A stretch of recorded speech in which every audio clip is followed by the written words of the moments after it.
ጥበበኛ ኢያሱ ወዲ ሲራክ ምዕራፍ 31 ብገንዘብ ዝለዓለ ሕማም ብዛዕባ ገንዘብ ምሕሳብ ሰብነትካ የማህምነካ ብዛዕባኡ ምጭናቅካ ድቃስ ለይቲ ከም እትስኒ ገብረካ ከምቲ ብርቱዕ ሕማም ድቃስ ዝኸልአካ ኣዚኻ ምጭናቕ ድማ ድቃስ የንጽፈልኻ ጥዒምዎ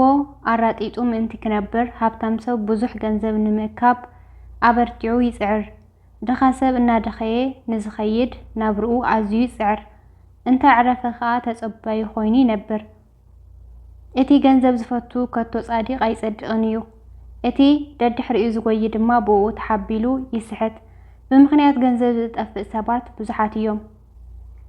ኣደዳ ጥፍኣት እውን ኮይኖም ተሪፎም ኣለዉ ገንዘብ ነቶም ኣብኡ ዝኣምኑ መዕንቀፊ ደንጐላ እዩ ዓሻ ዘበለ ኹሉ ኸኣ ብኡ ተመሪኹ ክተርፍ እዩ እቲ ደድሕሪ ገንዘብ ዘይጐይ እምበር ዘይብሉ ሃብታም ሰብ ተዓዊቱ መን ከም ዝኾነ እሞ ንገረና ብፁዕ ኢልና ክንጽውዖም ኢና ከመይ ኣብ ማእኸል ህዝቡ መስተንከር ነገራት ገይሩ እዩ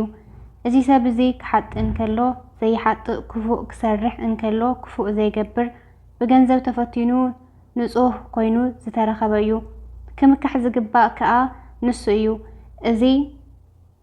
እዚ ሰብ እዚ ሃብቲ ጸኒዑ ክነብረሉ እዩ ኣብ ጉባኤ ኸኣ ሰናይ ከም ዝገበረ ክንገረሉ እዩ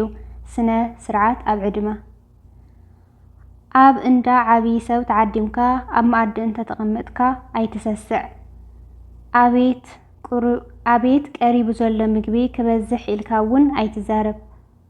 ስሱዕ ዓይኒ እቲ ዝኸፍአ ምዃኑ ኣስተውዕል ካብ ስሱዕ ዓይኒ ዝኸፍአ ፍጥረት እንታይ ኣሎ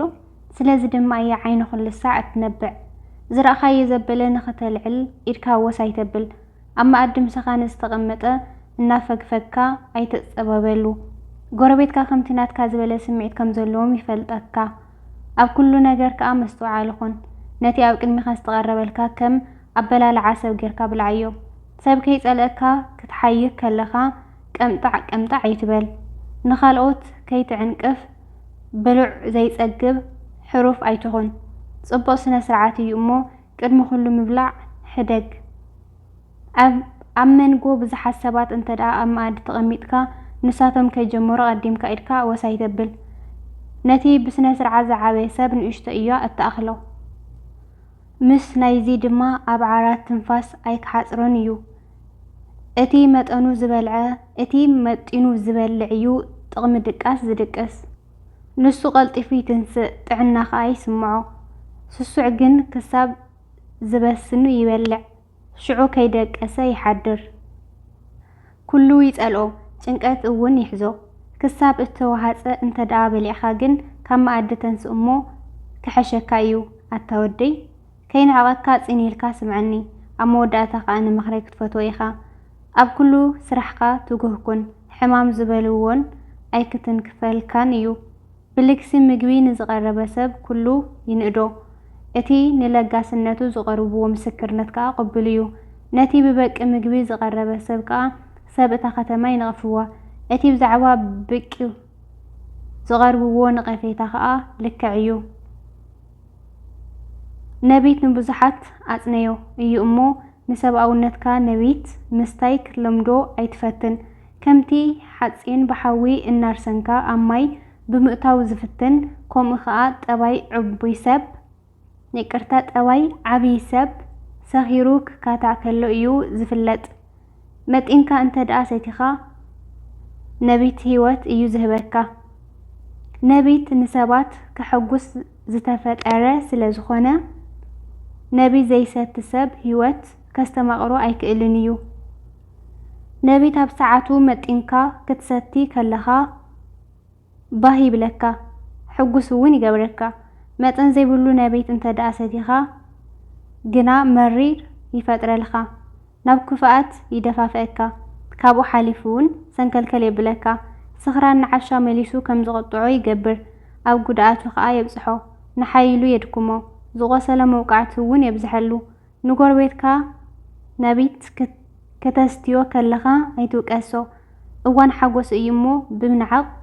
ኣይትጐድኣዮ ዝንቀፍ ዘረባ ኣይትስማዕዮ ዝግበአካ ክፈል እናበልካ እውን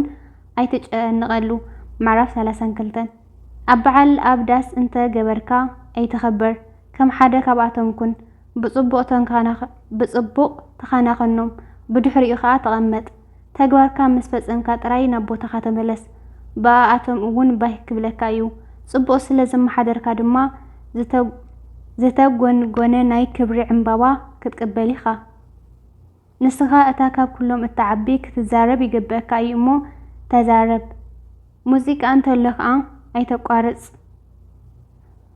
መስተንግዶ ይቐጽል እንተ ደኣ ኣልዩ ሱቕ ኢልካ ኣይትለፍልፍ ፍልጠትካ ንኽተርኢ ኢልካ ከዓ ኣብ ዘይእዋኑ ኣይትዛረብ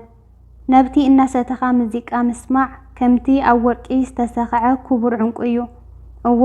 ጥዑም ነቢት እናሰተኻ ዝምስጥ ሙዚቃ ምስማዕ ከምቲ ኣብ ወርቂ ዝተሰኽዖ ክቡር እብኒ እዩ እቲ መንእሰይ ግድን ኣድልዩ እንተ ደኣ ኮይኑ ተዛረበ